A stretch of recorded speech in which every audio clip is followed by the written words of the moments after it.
Christmas morning, 1925, dawned bright and clear in Buenos Aires, Argentina.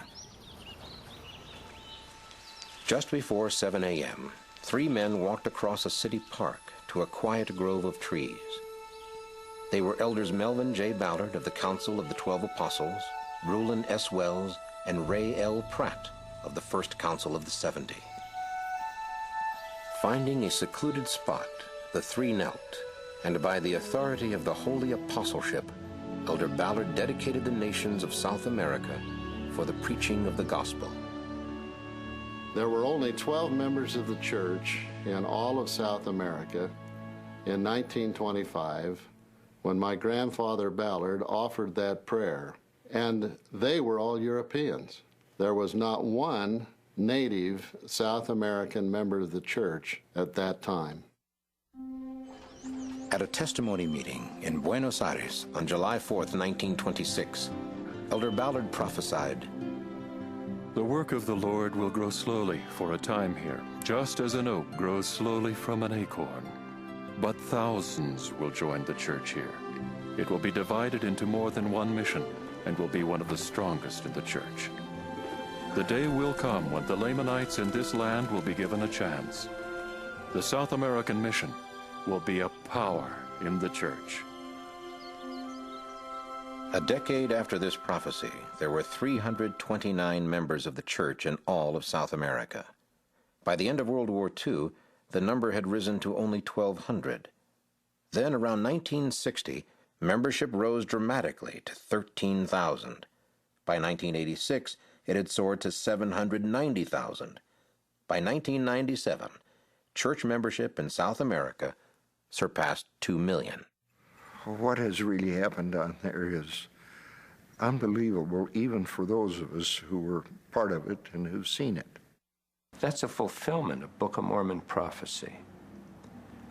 Recorded there is the promise that out of those nations would come the leadership that would proclaim the gospel of Jesus Christ to their own people.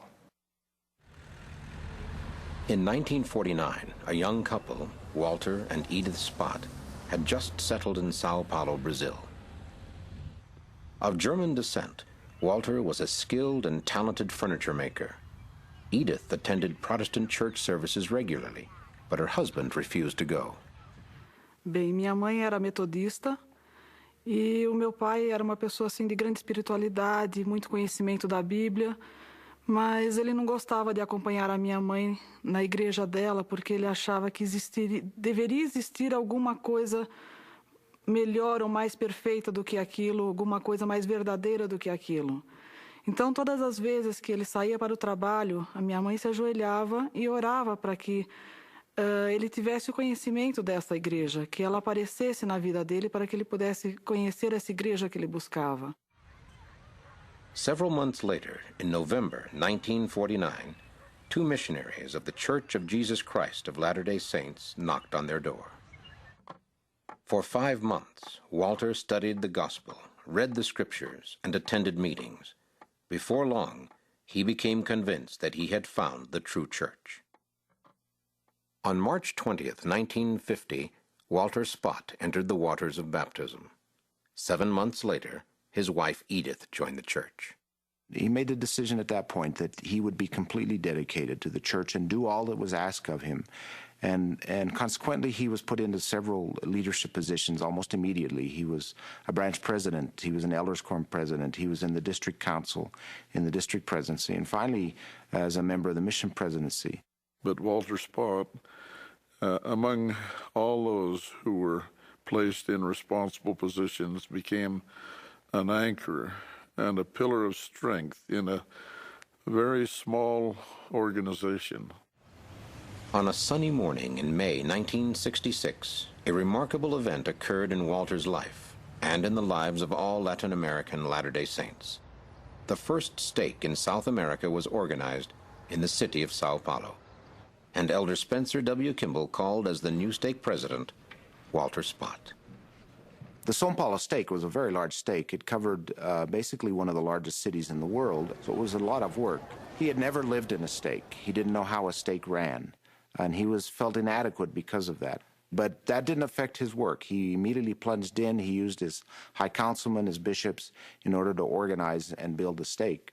And we were one. And I think we were one mainly because of him. He was totally dedicated to the church. He seemed a little bit stern and harsh on the outside, but when something really happened that was of importance to the person as far as their spirituality was concerned, then you found out he was very, very gentle and very kind and very forgiving. Walter Spot was strong and tough on the outside, but he was soft on the inside. When we left to come home, the Relief Society sisters in our ward had a little gathering for Sister Faust. And as the meeting concluded, Sister Faust got up and went around and gave each sister a sisterly kiss on the cheek. And when she came to Walter, I didn't know what she was going to do, but she gave Walter a kiss, and he broke down and cried. For 10.5 years, Walter served as stake president. When ground was broken in Sao Paulo for the first temple in South America, he not only helped in its construction, but was called as a member of the executive committee for the opening and dedication of the temple. He designed exquisite furniture for the temple and later, after serving as a regional representative, was called as a counselor in the temple presidency. Walter and Edith were serving as temple missionaries when Walter was stricken with cancer and became bedridden for the first time in his life. After a 7-month struggle, Walter Spot died on May 15, 1989. When he joined the church, there were about 800 members of the church in Brazil. Now there are over 500,000. He was the right man at the right time, at the right place to be the stake president of the first stake in Brazil. And I believe he was prepared by the Lord before he came to the earth. And it is my testimony that he was a man of God.